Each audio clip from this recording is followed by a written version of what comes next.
Fucking do it. Okay, there you go. This is Prowl 1701, and me and Ian are here today, and we're going to be reviewing our favorite. Well, we're doing our doctors, right? Yeah, Yes, we're ranking. We're ranking our new Who doctors. Now, personally, I could just rank all my doctors, but he's just kind of now getting started on Classic Who. I haven't seen enough Classic Who to feel comfortable ranking the doctors. So we're going to be doing new doctors. We including McGann? We should. I mean, all right, then let's do it. So we'll be ranking basically McGann through Capaldi because we really haven't seen enough of Jodie Whittaker to say. I liked the 2 minutes of her we see. What, you didn't see enough to make her your favorite doctor? No, because I'm not an idiot. I know I have heard about people already going, that's my favorite doctor. Really? Yeah, they were talking Jesus. about it on another thing I was watching. There's already people tweeting about, that's my best doctor ever. These people are morons. She's had one line. Yeah, now, I don't know whether I'll like her or not. I liked the brief time we had with her in the Christmas special, and I love Jodie Whittaker. I mean, I'm excited for her first episode. I don't know when the new season comes out. Fall. Yes, it's going to be a while. No way to fucking hear for that. But I'm excited for her, though, because I really love Jodie Whittaker as an actress. I love Broadchurch. I've seen all 3 seasons of Broadchurch, and she's in an episode of Black Mirror that's really good. So I'm very impressed with her as an actress. But we're not going to rate her in there just because we haven't got to see enough of her yet. So we're going to just be ranking McGann through Capaldi. But he hasn't seen the TV movie. So I'm just counting McGann as the Night of the Doctor version. Right. I haven't even counted that out on how many that is. We got 8, War, 9, 10, 11, 12. Yeah, six doctors. All right. So I guess it'd be your 6th place. Okay. Am I starting? Yeah. Okay, 6th place for me is going to have to be Christopher Eccleston. Keep in mind, I mean, I love all of these guys, and I think they're all very entertaining and have great moments. Just nothing about Christopher Eccleston's doctor stood out for me compared to the others he's with. I definitely think it's a shame that he only got 1 season because I feel like he probably would have gotten a chance to grow some more and become more compelling and interesting because some of his best moments, I think, were towards the end of his season. He did have some good moments all through all. I love the Just for Once Nobody Dies scene. Mm-hmm. That's a great episode. Stephen Moffat episode. 2-parter. Yeah. I liked his speech where he defies the Daleks.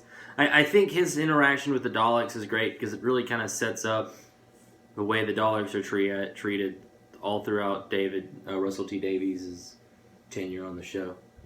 That's about it. It's for my 6th place.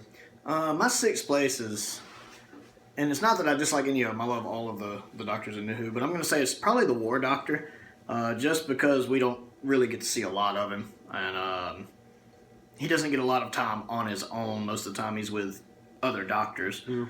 And I love John Hurt. John Hurt was an amazing actor, and the War Doctor is an amazing doctor. What time we get with him, we just don't get enough time with him for him to place higher. I like him. I love it. He kind of reminds me of the first Doctor. He's very serious, the posh, gravelly thing. Timey what? Timey-wimey. And then with the sonic screwdrivers, what are you going to do, assemble a cabinet at them? I love that. It kind of reminds me a lot of Hartnell's Doctor. He's a very serious doctor. But we can see how war-weary he is. John Hurt can do a lot just with his eyes. And the only reason he doesn't rank higher is we just don't have enough time with him. 5th place for me is going to be John Hurt, so I can agree with that. It really is a matter of just he had some good moments and he had some interesting things, but you get to see him towards the end of his journey. And by that I mean the very end of his journey. And you just, I think, give him more time to see him as his own character on his own would have been great. As is, John Hurt does a great job. Loved him in the scenes we did get to see of him. Pretty much everything he said. He was definitely pretty funny in his more serious, entertaining, and respectable atmosphere. I liked how he just kind of had this atmosphere that made the other doctors just kind of respect him a little. I liked the dynamic as well, especially with the look of disgust on Matt's face when we first see the War Doctor. And both of them aren't happy to see him. I think in Name of the Doctor, Yeah, I know what you're talking about. Yeah. And she's like, I've never seen this face before. And he's Matt like, wants that's to get out not of there. the Doctor. Yeah. I love that. I love that whole special, but that's another time thing. My fifth place is actually got to be Peter Capaldi. Peter has a character arc. Peter's Doctor really has a growth and character arc more so than most Doctors, because he starts off one way and he ends completely different. And there's a lot of growth to that character. And I really didn't like early Capaldi at all. He was so closed off, so different from Matt. He didn't really care about people. He had the little cards. He even makes that line about Clara. She cares, so I don't have to. And each season he becomes better. I didn't really like him in season 8. He grew on me some in season 9, and I absolutely loved him in season 10. And just like I love the fact his hair got more doctory as he went on. It grew out. It got more John Pertwee-like, which I really like. I loved how his hair grew out and became more like the Doctor would have his hair. And I love how he grew. I loved him in season 10. I loved his final speech. And I love his speech to Missy in Dr. Falls. About caring. But his early episodes, I just didn't like the way the character was. But I absolutely do love the character growth that he had, and the way that probably the reason why he didn't want to regenerate at the end was it taken him so long to get where he was, he didn't want to start over. So he's my number 5. Okay.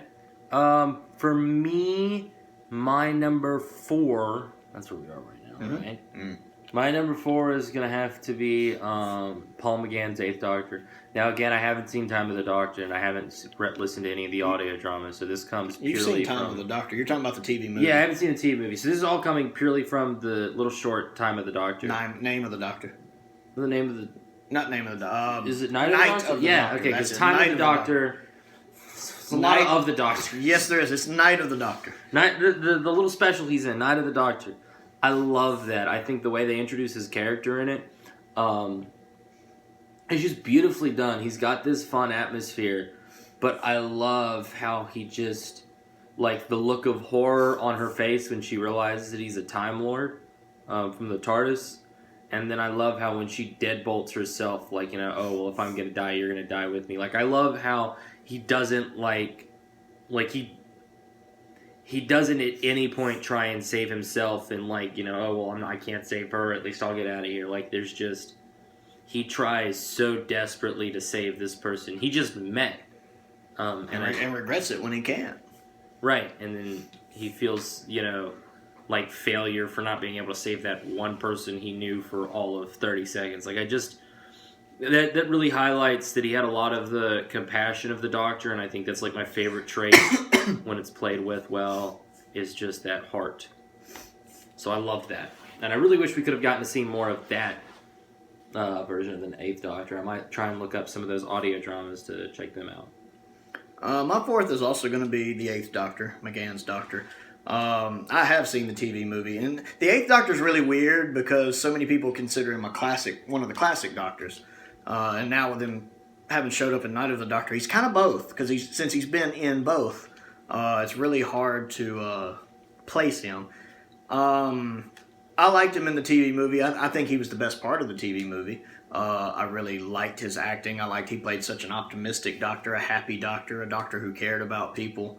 And then to see kind of everything he's been through by Night of the Doctor, where he just looks tired and worn. I love when he first shows up and I'm a doctor, but probably not the one you were expecting, which is a nice wink at us, because we as the audience weren't expecting to see Paul McGann show up. That was a nice little, double wording there that I enjoyed. Yeah. And then I love his humor, too. Like, where are we heading? Back of the ship. Why? Because the front of the ship crashes first. Think it through. And I love that little joke. Is every day like this? If you're lucky. They had that few seconds of banter that I like with a Doctor and companion before she finds out what he is and, is horrified. And, when he first wakes up and you only have 4 minutes. 4 minutes? Well, that's an eternity. You can do anything with 4 minutes. Bring me knitting. Who's up for chess, I love that. That was great. Keepers of the flames of utter boredom. Eternal life, that's the one. And I enjoyed that. I liked actually getting to see the 8th Doctor regenerate. And how it's interesting with his regeneration. I find it interesting because all of the classic Doctors regenerate laying down. All of them regenerate laying down. All of the new doctors regenerate standing up. And so his doctor is interesting because when he regenerates, he starts by standing up, and by the end of it, he's falling down, so he ends it laying down. And I don't know, I guess since he's kind of the halfway point there, I find it appropriate that he starts it standing up and ends it laying down. But I do enjoy his doctor. I need to watch the audio dramas, and I would have loved to have seen like a little mini-series of him during the Time War. I think McGann does a great job as the 8th Doctor.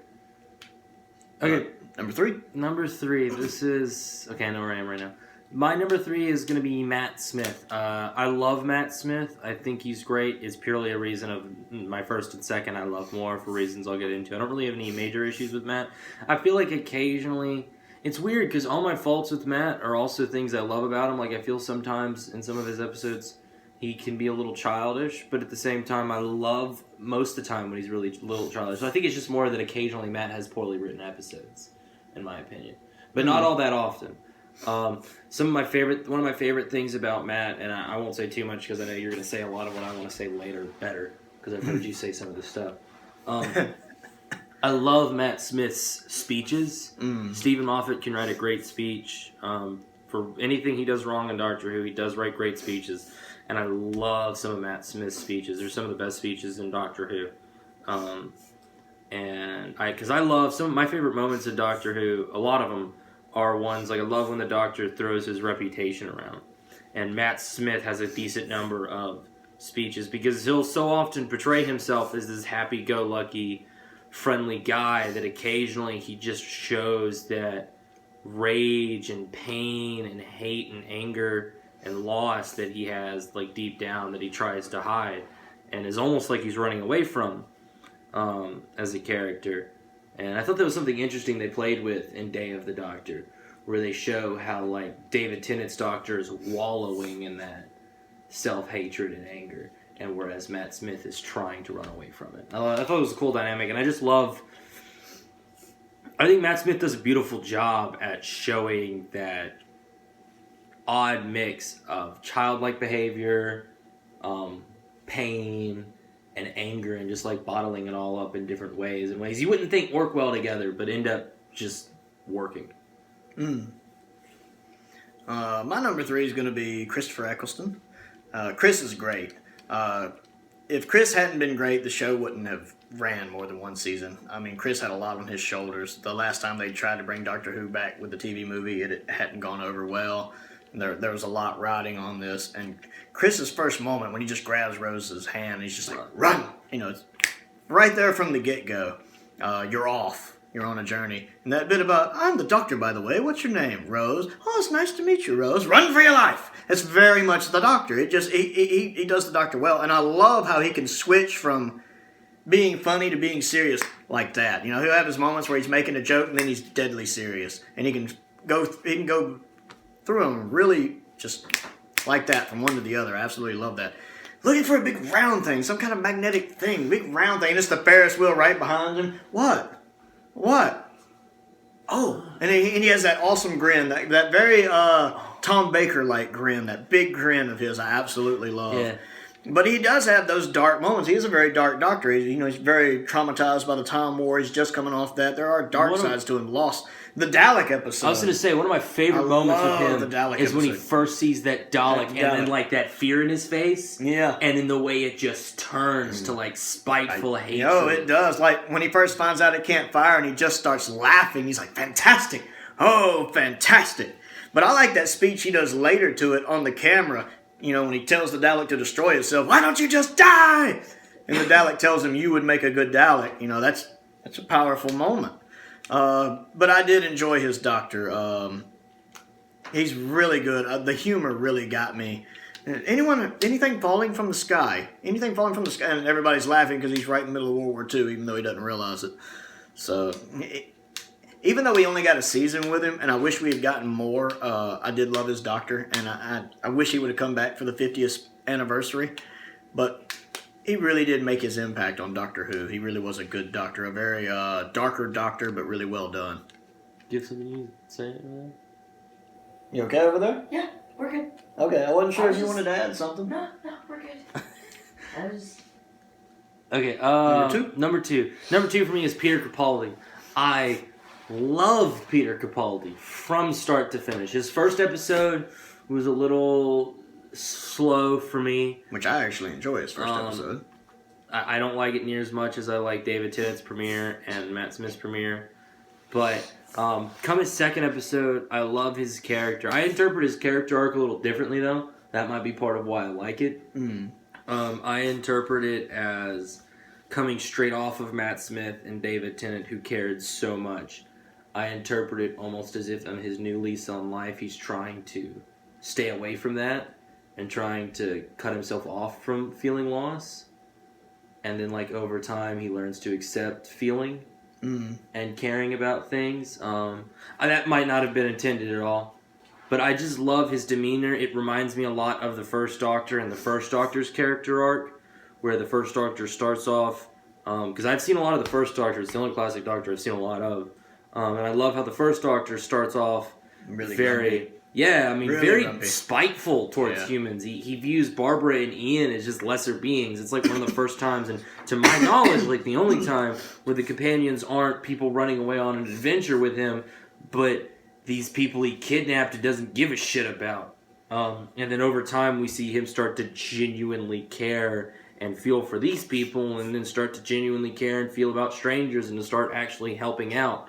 And trying to save the day. And it became more heroic and grandfatherly and nice as his series went on, and as his time in the TARDIS went on. I feel like Peter Capaldi kind of mirrors that, and I love it. I like his grumpier, more closed-off early version, and then I love how we slowly get to like peel away the layers as we see him show more and more. Plus, he has what is probably, if not my favorite... my second favorite, if not my favorite moment in all of Doctor Who, which is the Zygon inversion speech. That is a really good speech. I love that speech. You don't know how many people are going to die, like that. Moffat does write some good speeches. He really does. And you can see like the pain in Peter's face when he's like delivering that. He does such a beautiful job with that speech. I love it. That's better. I love his little caring thing he did when he's like dying. Oh yeah, that speech you mentioned. I love his last speech. It goes on a little long, but he hits a lot of good points in it. I love the always try to be nice, but never fail to be kind. I absolutely love that line. I want to make that my life's motto. Actually, it's really good. My number 2 is Matt Smith. I absolutely adore Matt Smith. He got me from his first episode, like right when he gets out of the TARDIS, and you see the hand come up, and that face pop up with that smile. I loved him. I love the bit with him and the young Amelia Pond when he's trying to find food he likes, and he ends up getting the fish fingers and custard. That whole scene is just hilarious. But he's really, unlike Tennant's first episode, where Tennant's kind of incapacitated most of it, he just hits the ground running. He's going that whole episode. Even though he's still struggling with his regeneration, it's giving him trouble, he's going. Now, he has some funny lines right from his does. first episode. Like when he's grabs that random dude's laptop, he's like, get a girlfriend, Jeff. And then he tells him later, delete your browsing history. I love that. And then when he calls in all the people for the conference, he's like, fellas, I'm a genius. He tells them to pay attention. Fellas, pay attention. I love that. He's going the whole time. 20 minutes. I can do it.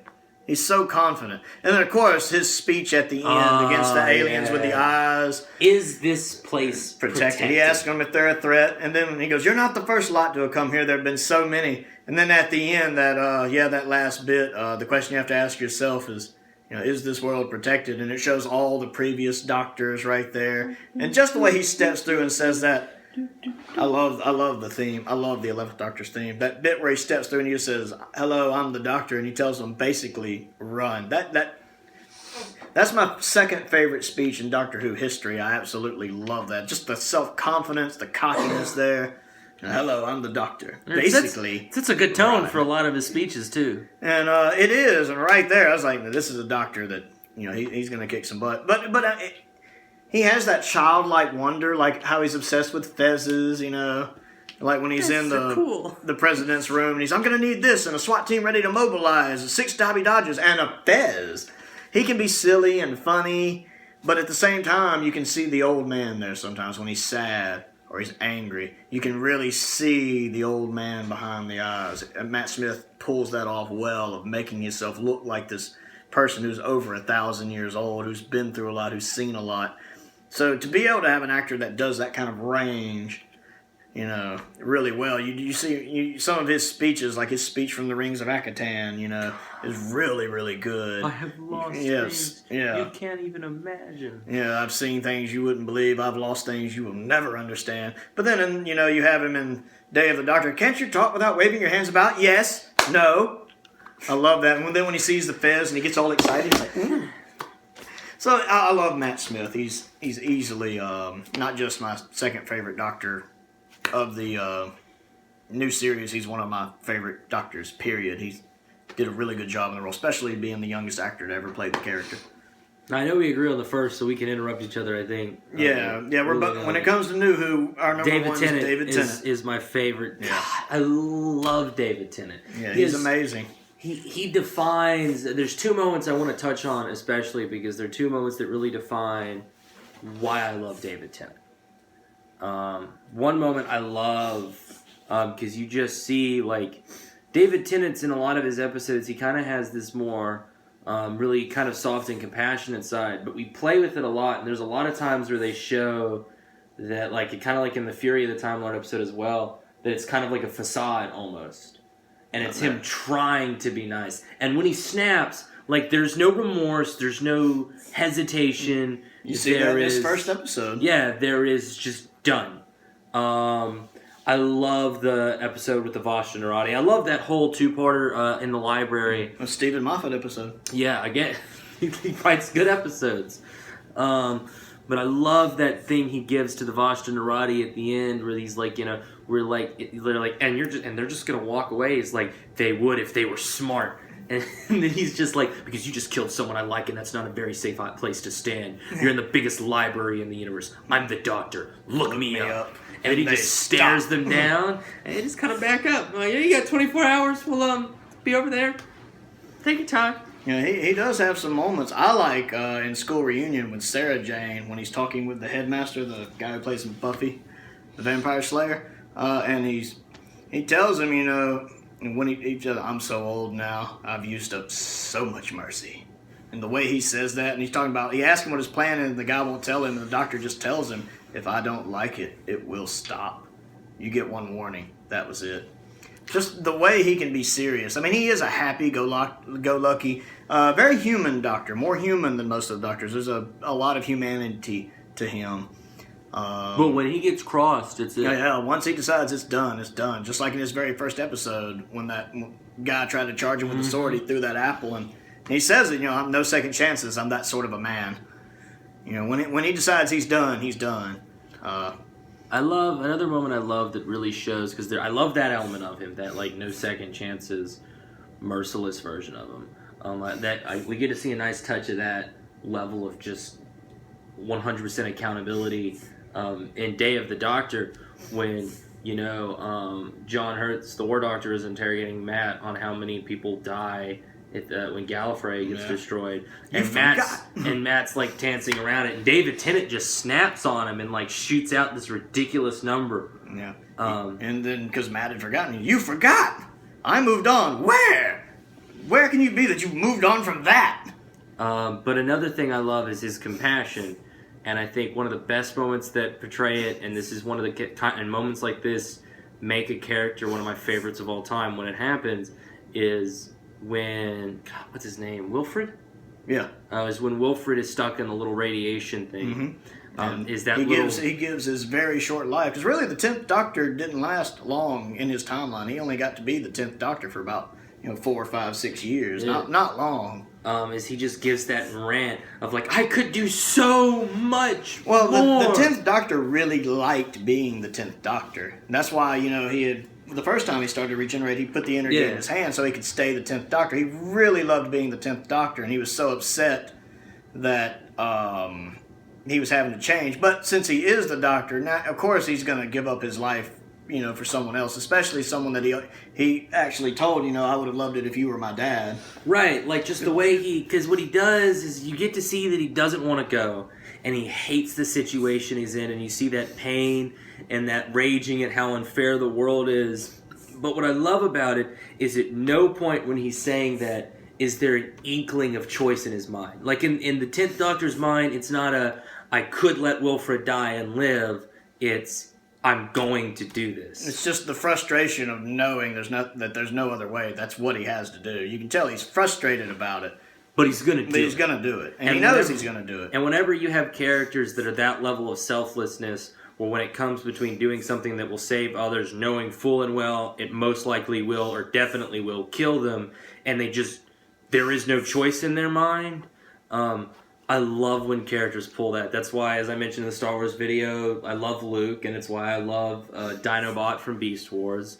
Just that level. Or even Obi-Wan Kenobi. In right.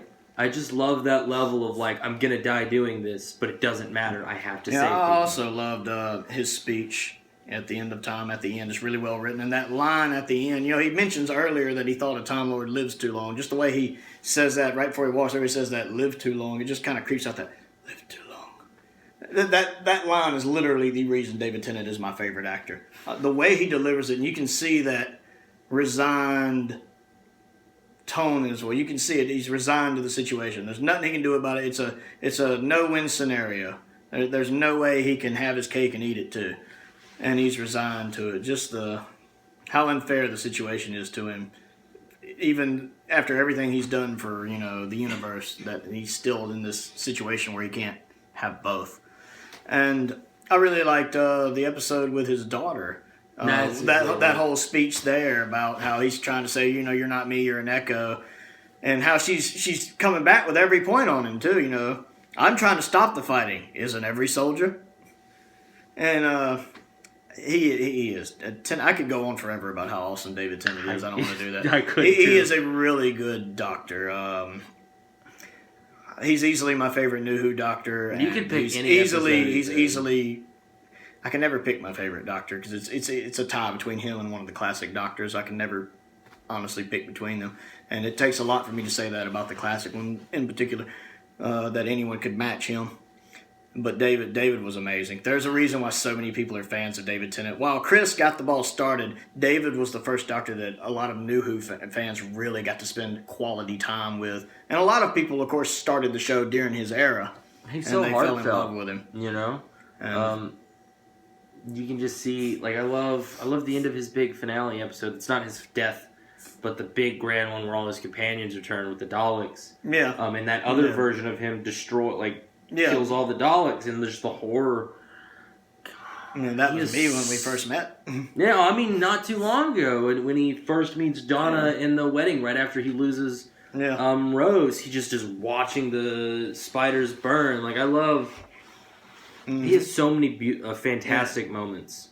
And he does a lot with his face. He doesn't even have to talk. You can look at his face and tell the emotion he's going through. When he's upset, when he's happy, when he's angry. David Tennant can do a lot of acting without saying anything, just with his facial expressions. Yeah, very expressive guy, but it works. I really like that. So David Tennant's our number one. We'll go ahead and we'll do a list of all the doctors sometime after he's had some time to catch up with some of the classic ones. I know he's got a few episodes he's meaning to go through, but I'm Prowl 171. This is Ian, and this has been us ranking the New Who doctors. And thank you for watching.